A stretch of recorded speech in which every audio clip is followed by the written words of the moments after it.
Et hello tout le monde, bienvenue dans le podcast Real Insiders. Le podcast qui donne la parole à celles et ceux qui façonnent l'immobilier d'aujourd'hui et de demain en Suisse. Vous êtes prêts? Let's go! Ce podcast est parrainé par First Caution, la garantie de loyer sans dépôt. Je tenais à remercier Céline Frey et toutes ses équipes pour leur confiance. First Caution est une entreprise qui parie sur l'avenir et sur les personnes passionnées qui font l'immobilier d'aujourd'hui et de demain, comme tous les insiders qui passent à travers ce micro. Si vous cherchez un partenaire visionnaire et aligné avec les enjeux de notre secteur, pensez à First Caution.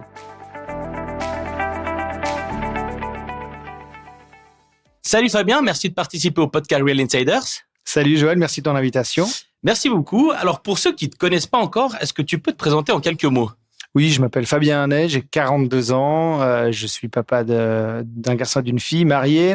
Je suis directeur d'une agence immobilière qui s'appelle MEB Gérance Immobilière depuis maintenant une quinzaine d'années. J'y travaille depuis un peu plus de 20 ans. D'accord. Et voilà, ça fait quelques mots. Ça fait quelques mots. Et à la base, on m'a dit que tu voulais être policier, c'est ça? Est-ce que tu vois des points communs avec l'immobilier? T'es bien renseigné, ouais, c'est bien juste. C'est un idéal que j'avais tout gamin en regardant les séries. Et puis j'ai orienté toute ma scolarité pour ça. Donc je voulais faire, on m'a dit, il faut faire un blé de commerce, faut faire ton armée, bref. Puis quand je me suis retrouvé prêt à rentrer à la police, j'ai fait les examens à l'école de police, et j'ai fait un stage de 3 mois ici. Ouais. Qui était là pour m'occuper le temps. Et je suis tombé amoureux de cette boîte et de cette boîte déjà, et puis de ce milieu-là en particulier. Il y a un côté suivi, un côté rigueur. Le point le plus radical pour moi, c'est que dans l'immobilier, on est systématiquement confronté à des problèmes. Le problème du locataire, le problème du propriétaire. Ouais. Et puis finalement, on est là pour rassurer, pour trouver des solutions, puis pour résoudre le problème. Il y a un côté un petit peu sauveur, chevalier blanc, quoi, dans l'immobilier. C'est comme ça. Clairement. Et puis, tu es une des dernières générations qui ne fait aucune faute d'orthographe, vu que t'as dû passer les examens en trimestre policier. J'avais des profs qui étaient efficaces à l'époque. Non, blague à part, je fais attention à l'orthographe, c'est important. Ouais. Mais ça, c'est de moins en moins grâce ou à cause de ChatGPT. En 2024, tu deviens donc président de l'USPIVO, suite logique après tes années dans le comité, c'est ça? Ouais, alors quand on est venu me demander de rejoindre le comité USPIVO en 2015, j'étais déjà très honoré que la profession me reconnaisse, mais je m'étais jamais dit que ça serait un poste pour moi. Ouais. Non pas que j'ai un désintérêt pour la fonction, mais il faut cumuler peut-être plein de qualités, je sais pas si je les ai, mais l'expérience, c'est les années qui font le travail. Une certaine reconnaissance de ses pairs, j'espère que j'en ai aujourd'hui, et puis aussi un sens de l'engagement, parce que le rôle est important. Ah ouais, c'est un gros job. Donc voilà, je l'ai pas fait. Je suis pas rentré dans le comité dans le but d'être président, mais maintenant que je suis président, je suis très heureux, très fier de l'être. Ok, et donc toi, tu es président depuis 2024. Ok. Exact. Et puis, c'est les mandats d'année en année. Donc, l'assemblée annuelle se tiendra demain, 22. Alors, je sais pas quel jour passera le podcast. Ça sera juste après l'Ascension. Bon, alors si ça se trouve, à ce moment-là, je serai peut-être plus président. C'est vrai, c'est possible. Mais apparemment, c'est bien parti quand même. En principe, ça devrait aller, ouais. Trop bien. Et est-ce que tu peux présenter l'USPI et l'USPIVO en quelques mots, et quels sont vos objectifs pour les années à venir, si vous avez une roadmap, etc. Ouais, alors l'USPI, c'est finalement, je vois ça comme un label. Donc c'est l'Union suisse des professionnels de l'immobilier. Elle est organisée sous une fêtière suisse, mais finalement le gros des activités se fait dans les sections cantonales. L'USPIVO étant en termes de membres et de nombre de collaborateurs probablement la plus grande section romande. Comme son nom ne l'indique pas, l'Union suisse des professionnels de l'immobilier se concentre surtout dans la Suisse romande, donc de l'ensemble des cantons romans.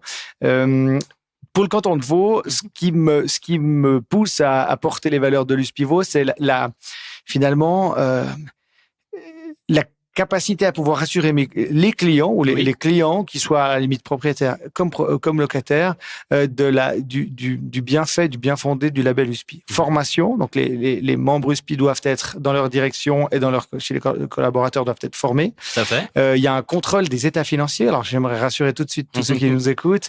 L'USPIVO, le comité, le président n'aura jamais un droit de regard sur les comptes des membres. D'accord. C'est uniquement les bilans des structures qui sont supervisés par des réviseurs agréés. Bien sûr. Et puis on en contrôle les principaux ratio de liquidité, ratio d'autofinancement, pour que ça roule et surtout pour éviter ce qui s'est passé il y a quelques décennies, c'est qu'une agence immobilière qui avait les fonds clients sur son compte personnel, soit se finançait des promotions, soit faisait des investissements ailleurs, et puis quand il se casse la gueule, c'est toute la chaîne qui s'écroule. Ouais, bien sûr, donc en faisant ça, en faisant un membre USPIVO, et le label USPIVO est un gage de qualité pour les clients. Donc voilà, voilà ce qui nous porte. Et puis nos objectifs, c'est de continuer à renforcer un tout petit peu ces valeurs. Oui. Je parlais tout à l'heure de la formation. On encourage les gens à se former, mais on a de la peine à suivre ce qui est formation continue. Donc, par exemple, ce qu'on est en train de mettre sur pied, c'est un label ou en tout cas un critère de reconnaissance de la formation continue pour que le gars qui rentre dans le club membre USPI, il se contente pas d'y être et puis de plus rien faire. Donc, on va aussi pousser un peu nos membres à continuer la relation de formation continue. Et puis, on a plein d'autres projets que j'aurai plaisir à débattre. J'ai vu dernièrement qu'il y avait un truc Next Gen. Ouais, ça c'est une première. Ça c'est nouveau. Ouais, c'est nouveau. Je suis hyper fier. Alors, je tire pas ça que pour moi, c'est un souhait du comité, mais c'est important de fidéliser. Enfin, en tout cas, motiver les nouvelles générations à s'intéresser à l'immobilier. Il y a un côté un peu poussiéreux à l'USPI. Je l'ai entendu quand j'étais au comité. Moi, je suis rentré au comité, j'avais une trentaine d'années, j'avais moins de 30 ans même. Bien sûr. Ouais. Et puis on m'a dit mais qu'est-ce que tu rentres au comité USPI? Il y a que des vieux. Alors, c'est vrai que j'ai toujours été parmi les jeunes. Hein. Dans ce groupe-là, enfin dans ces rencontres-là. Et puis constatant que les cheveux gris ils restent, mais les cheveux frais. Au moins t'en as des cheveux. Au moins j'en ai. Je fais pas de commentaires, c'est pas filmé.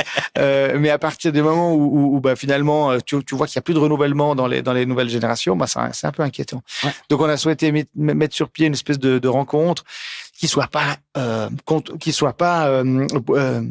fixe pas sur un sujet formaté sur un sujet politique, voilà, c'est juste une rencontre des jeunes collaborateurs membres d'une société USPI qui se voient autour d'un verre, en l'occurrence à la cool. Ça se passe le 12 juin, ça se fait autour d'un cocktail et c'est réservé aux collaborateurs membres. Donc voilà, c'est un nouveau projet que je me réjouis de voir grandir. Donc du réseautage pour les jeunes. Exact, ouais, une picole facile. Voilà.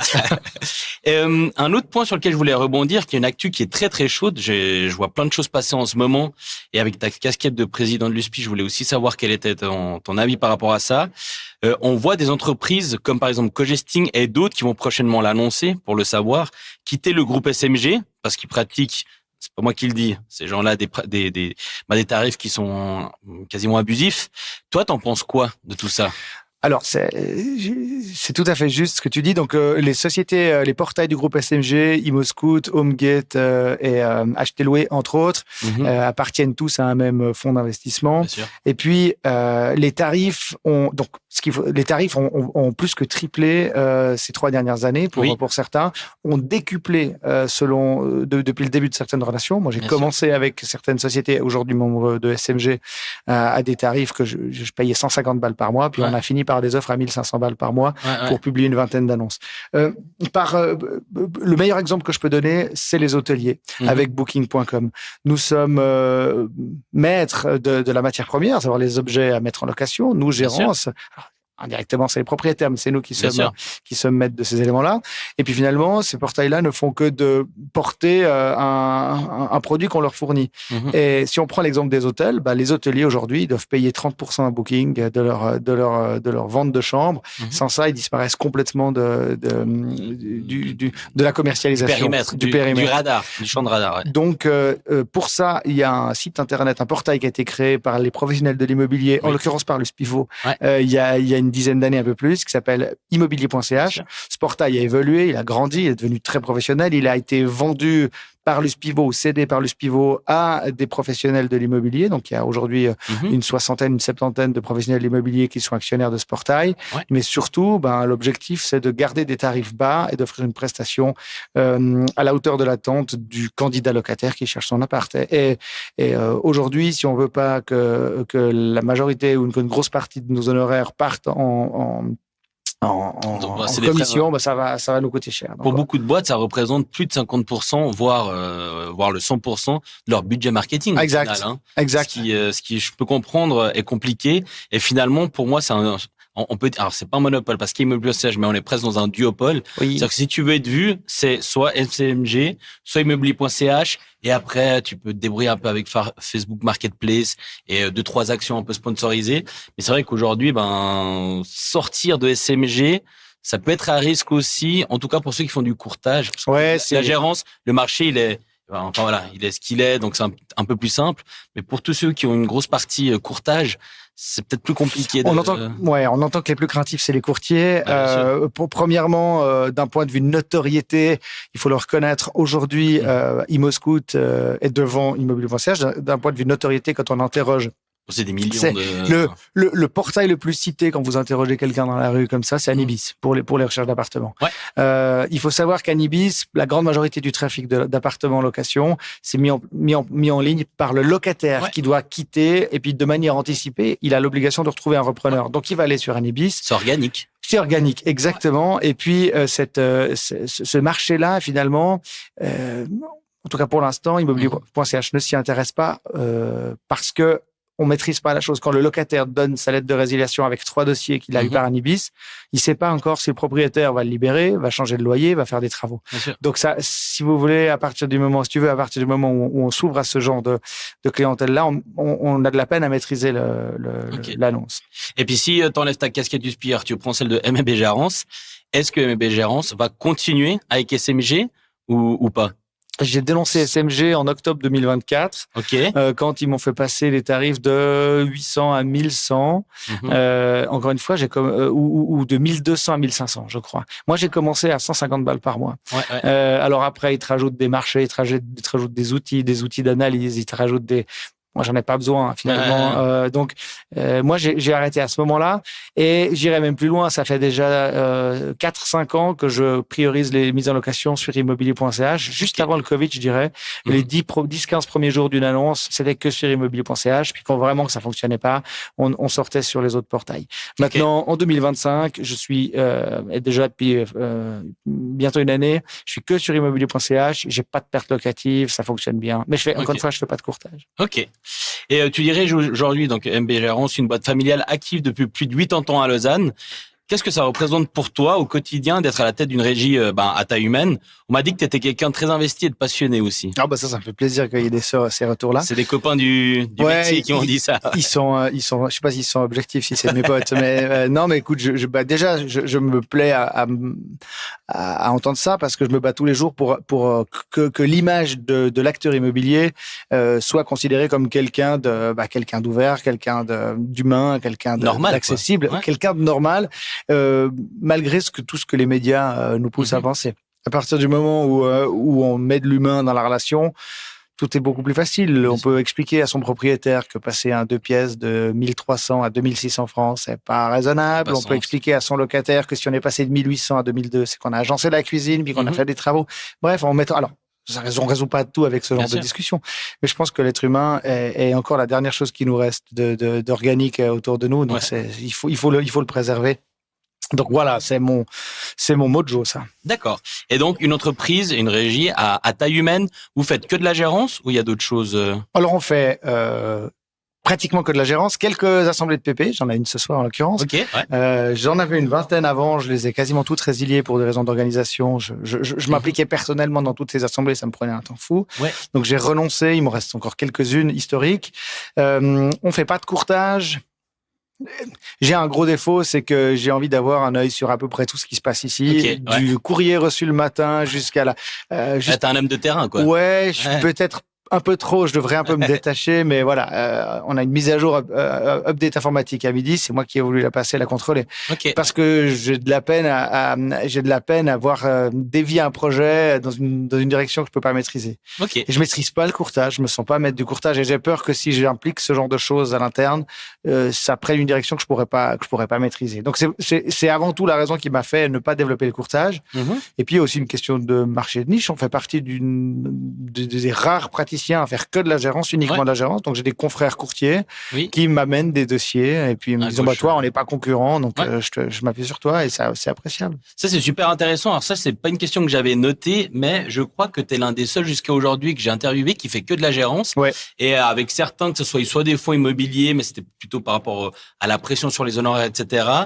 On disait ou on pensait que soit t'es petit et niche, soit t'es une grosse gérance, mais que entre deux, si t'as pas des services à 360, comme le disait aussi Romain Crisinel, ça peut être de plus en plus compliqué, surtout si t'as des propriétaires qui sont institutionnels, qui vont te demander de te digitaliser, d'avoir un service juridique, de mettre, toutes les compétences à disposition avec un marketing, et que du coup, ça devenait compliqué si on fait que de la gérance. T'en penses quoi par rapport à ça? Parce que toi, t'as une taille, je dirais, pas petite, alors pas grande, t'as pas 100 employés, mais t'es pile dans cet entre-deux finalement. T'as fait une remarque très pertinente. Premièrement, c'est tout à fait juste. La plupart des gens me disent, mais comment tu fais pour gagner ta vie en étant gérant d'immeuble? J'ai 17 collaborateurs. Alors, je vais juste faire sourire ceux qui nous écoutent, mais j'ai un train de vie très modeste. Alors, je suis pas en train de critiquer mes confrères, mais voilà, on a des salaires qui sont corrects, mais qui sont pas extraordinaires. Je me balade en vélo, ça fait toujours sourire les gens. Je suis le vrai bobo de Sougar. Mais voilà, on a un train de vie très modeste. Je fais pas de marketing ou très peu. Donc, on a des frais de fonctionnement qui sont très bien tenus. Et puis tu l'as dit, ceux qui cassent ce marché-là, c'est les institutionnels qui demandent de plus en plus de prestations avec de moins en moins de rémunération. Et moi, depuis toujours, je me bats contre les institutionnels. Enfin, je ne veux pas d'institutionnels. Donc j'ai quelques institutionnels qui sont d'accord de me payer correctement. Correctement aujourd'hui, c'est 4,5, mais pas en dessous. Donc et puis autrement, c'est de la clientèle privée. Comme tu vas manger dans un très bon restaurant, ou bien que tu vas acheter des fringues, que tu vas payer un peu plus cher qu'ailleurs, mais tu sais que tu as de la qualité. Je dis pas que ceux qui font pas ce que je fais ne font pas de bonne qualité, mais moi, quand je travaille, je vais être correctement rémunéré. Et puis ça se passe bien. Donc voilà, je m'en sors bien. Je me plains. Donc, finalement, la qualité, marché de niche. Ouais, absolument. Et je rebondis sur la question suivante, du coup. Est-ce que vous avez l'ambition de vous développer, que ce soit en volume, en nouveaux services ou en changeant d'échelle géographique? Peut-être que j'ai déjà la réponse, du coup. C'est une excellente question, Joël. Non, moi, j'ai 42 ans, j'espère encore bien travailler 15 ans, mais on sait qu'il y a une inertie pour remettre une boîte comme la mienne, qui d'ici 3-4 ans, je dois réfléchir à anticiper ma remise de boîte.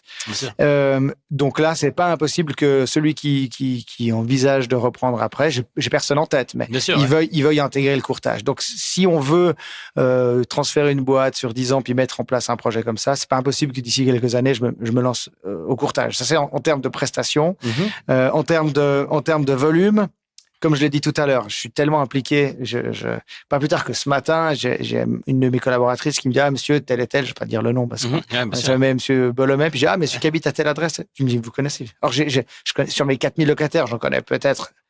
Je connais les noms allez, je dirais 2500 à 3000.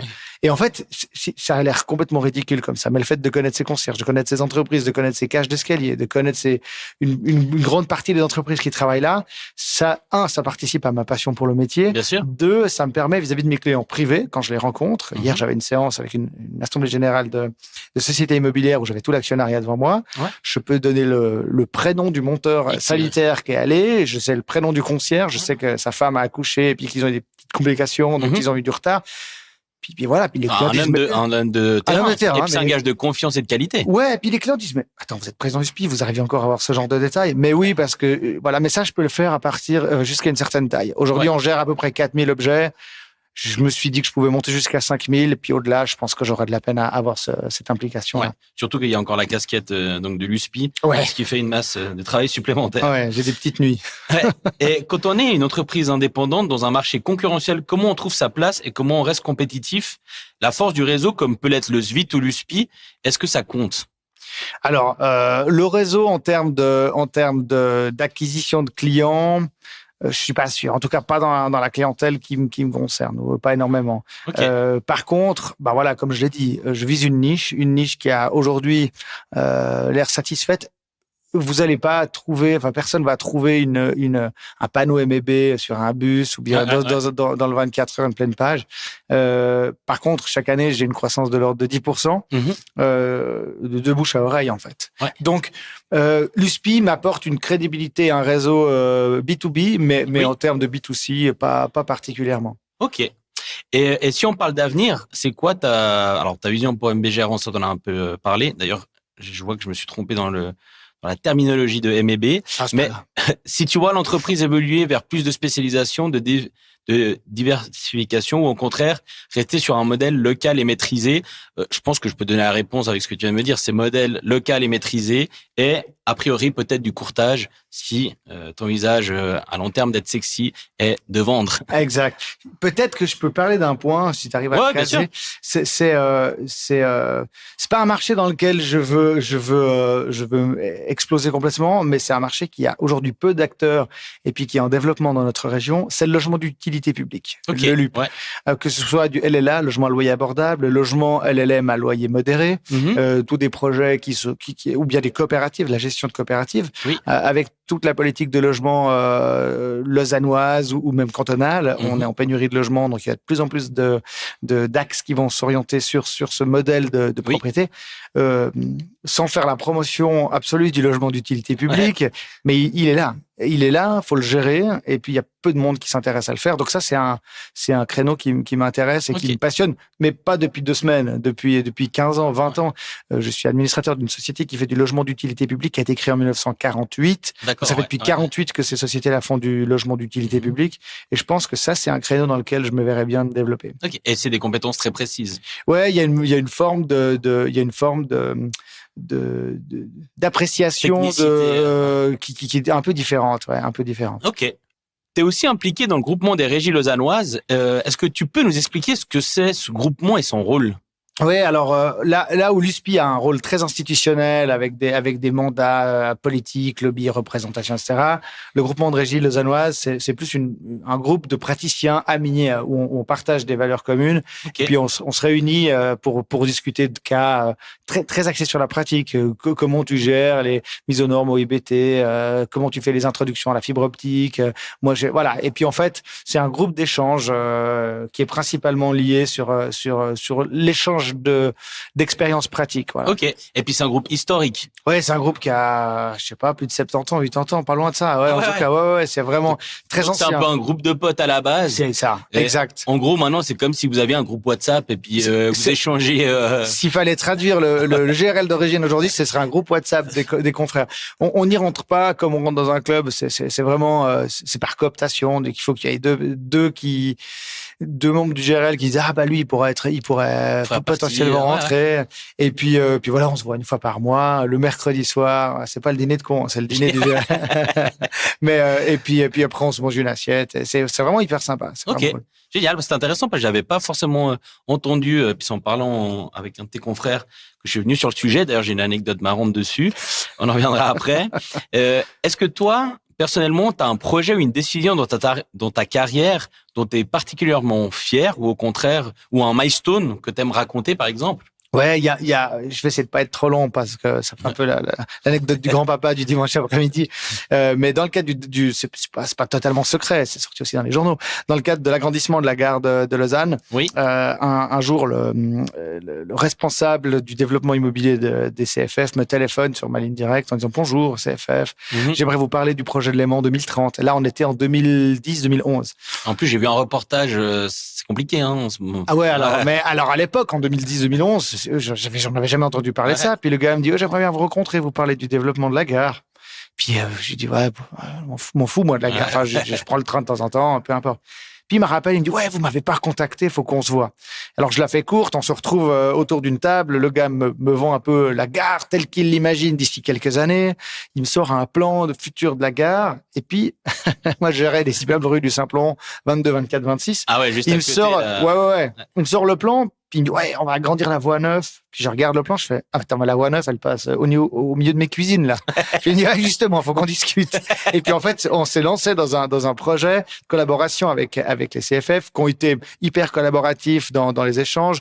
Eux, ils attendaient une chose, c'est qu'on les accompagne, eux et le propriétaire et les locataires, dans toute la phase de transition qui vise à résilier les baux, retrouver des logements pour les locataires, retrouver une possibilité d'investissement pour les anciens propriétaires qui n'ont pas eu à être expropriés. Ouais. Si on veut bien. Donc, en fait, on a liquidé en 3-4 ans ce que les CFF avaient imaginé faire en 10 ans. Okay. Résultat des courses, dans les premiers projets, c'est juste pour la blague. Quand on a signé ça en 2011, les types des CFF, ils disaient, en 2026, il y aura une monstre gare CFF neuve. Et puis, tu connais aujourd'hui l'état de la gare. Voilà. Je l'avais vu, je sais plus où c'était, mais c'était à la TSR. Et d'ailleurs, ils montraient, mais je me demande si c'était toi, mais je pense pas, qu'il y avait des séances d'information pour les locataires. Oui, j'étais là. C'était toi qui étais dans la... Ouais, j'étais incroyable. Là. Exactement. Donc, t'es passé, ouais, j'avais vu ce documentaire et ouais, on se dit, moi, je suis même pas sûr que ça va être prêt quand ils ont prévu de le faire. On peut encore voir passer des trains. Mais jolie anecdote. Et une autre anecdote sympa, il paraît que tu avais encore, alors moi je savais pas ce que c'était, j'ai demandé à ChatGPT ce que c'était. Il paraît que tu avais encore une carte Diners pour tes paiements dans ce groupement des régies lausannoises. C'est l'une des premières cartes de crédit au monde. Est-ce que c'est vrai? Est-ce que tu l'utilises toujours ou c'est un collector? C'est une collector. Moi j'ai donc le GRL, comme toutes les associations, il y a un président, un trésorier et un secrétaire. Et moi j'ai repris le rôle de trésorier il y a quelques années de ça. Et puis mon prédécesseur avait une Diners. Et en fait, incroyable. La Diners, c'était l'ancêtre de l'American Express. Ouais. Et puis, à l'époque, quand on payait une facture avec la Diners, on recevait des miles en retour qui étaient extraordinaires. Mais voilà, dans les dernières sorties avec le GRL, quand on allait dans les restos, où qu'on aille, on disait, vous avez un terminal pour la Diners, et puis la nouvelle génération, je pense que c'est que la Diners, quoi. Ouais. C'est la limite, la Supercard. Donc, non. Donc ça marque le côté historique, quand même, de ce groupe aussi. Exact. Donc, il faut savoir qu'elle a été rangée dans les archives, elle prend la poussière à Diners. Attends, tu devrais la garder, parce que je pense que c'est un collector et que ça va prendre de la valeur d'ici là. Pour acheter un immeuble. Comme les cartes Pokémon, quoi. Exactement. Si un jeune ou une jeune voulait se lancer dans le métier aujourd'hui, peu importe la verticale avec ta casquette de l'USPI, mais aussi en tant que praticien tous les jours, quel est le conseil que tu lui donnerais, mis à part, parce que je sais que tout le monde me dit ça, de se former? Ouais, je pense qu'il faut être patient. Alors déjà, il faut pas avoir une image trop sublimée du métier. C'est un métier qui est génial. On rencontre des gens incroyables. On fait 10 métiers en une semaine. Enfin, j'entends, c'est extraordinaire. Mais ça, c'est quand tu es au level 10, quoi. Et puis, tu commences au level 2. Donc, moi, j'ai commencé en 2003. J'ai fait une année de saisie, de photocopie. Alors, j'étais pas employé, j'étais pas apprenti, j'étais employé. Je veux dire, il faut manger son pain noir. Il faut se faire caquer à faire des journées, à faire 12 états des lieux, etc. Et si tu as la passion pour ça, pour la rencontre des gens, pour la volonté de résoudre les problèmes, je le disais en entrée de podcast, qu'on est là pour résoudre des problèmes. Si tu as la passion à faire ça, finalement, tu vas te retrouver avec un mandat plus grand, puis avec des responsabilités plus grandes, et puis après tu vas te former, puis ça va t'ouvrir d'autres portes. Mais il faut être patient, quoi. Moi, je me suis retrouvé avec le hasard du temps à être directeur d'une agence à 26 ans, mais je suis une exception. Je suis une exception, quoi. Il faut vraiment être patient. Et puis, alors moi, je pense que tu soulignes quelque chose de très important. Je l'ai aussi vécu avec ma casquette aujourd'hui ou celle que j'ai eue dans le passé, c'est que moi, je m'appelais souvent solution manager dans le sens où quand les gens viennent vers toi, en tout cas, moi, ce que je vis aujourd'hui, c'est toujours comment et pourquoi. Et on est des gens qui maintenant. Exactement. On doit toujours trouver des solutions et les gens qui sont alors moi je le suis un peu mais angoissé et qui veulent pas vivre avec des problèmes, je suis pas sûr l'immobilier c'est fait pour. Généralement en plus quand on commence par le niveau 1, c'est-à-dire entre guillemets répondre au téléphone quand le locataire il est pas de bonne humeur. Se faire engueuler. Voilà, exact. c'est le lundi matin, ça pique un peu. Exactement. Et c'est là où faut être endurant. Mais c'est juste, moi j'ai eu des élèves au brevet, je donne des cours au brevet, et j'ai des élèves qui étaient extrêmement académiques. Ils apprenaient le code. Enfin, j'ai des types brillantissimes. J'ai moi-même eu des collègues de brevet quand j'ai fait le brevet en 2005 qui étaient excellents administrativement, mais qui sont sortis du métier. Parce que, en fait, si t'es pas orienté solution, t'as juste rien à faire dans ce métier, quoi. C'est ça. Ok, résilience, quoi. Résilience.